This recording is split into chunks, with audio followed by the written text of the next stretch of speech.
स्वागत। उत्तराखंडमधील पूर परिस्थितीमुळे महाराष्ट्रातील अनेक पर्यटक सध्या तिथे अडकून पडलेत। या पर्यटकांच्या मदतीसाठी राज्याचं आपत्ती व्यवस्थापन सज्ज झालेलं आहे। आपत्ती व्यवस्थापन मंत्री गिरीश महाजन उत्तराखंडमध्ये दाखल झालेत। आज उत्तरकाशीतील धरारीत महाजनांनी राज्यातल्या पर्यटकांची भेट घेऊन त्यांना धीर देण्याचा प्रयत्न केला। राज्य सरकार महाराष्ट्रातील पर्यटकांच्या पाठीशी खंबीरपणे उभं असल्याचं महाजनांनी पर्यटकांना सांगितलं। तसंच उत्तराखंडमध्ये अडकलेल्या सर्व पर्यटकांना पुन्हा राज्यात आणण्यासाठी प्रयत्न सुरू असल्याचंही महाजन म्हणाले। दरम्यान उत्तराखंडच्या हर्षिलमधून महाराष्ट्राच्या 133 पर्यटकांना एअरलिफ्ट करण्यात आल्याची माहिती समोर येते।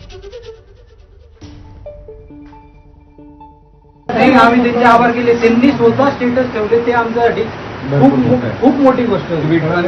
फडणवीस साहेबांनी मालेगावचा उल्लेख केलेला आहे आणि त्याच्यात सांगितलं की 7 लोक मालेगावचे तिथे हे आम्हाला लवकर मुख्यमंत्री मोदयांनी मला काल सांगितलं आताच्या लवकर निघ, आमचं दौरा होतं मुख्यमंत्री होतो काही नाही म्हणतो, आता लवकर विमान पकड लगेच जा। मुख्यमंत्री सांगता बरोबर मी लगेच आलो। आता बघायचं काम नाही, खूप कठीण आहे, फार अवघड आहे। आता त्याचा जसं मी क्लिअर होईल तसं आपण करतो आता नाही पुढे जायचं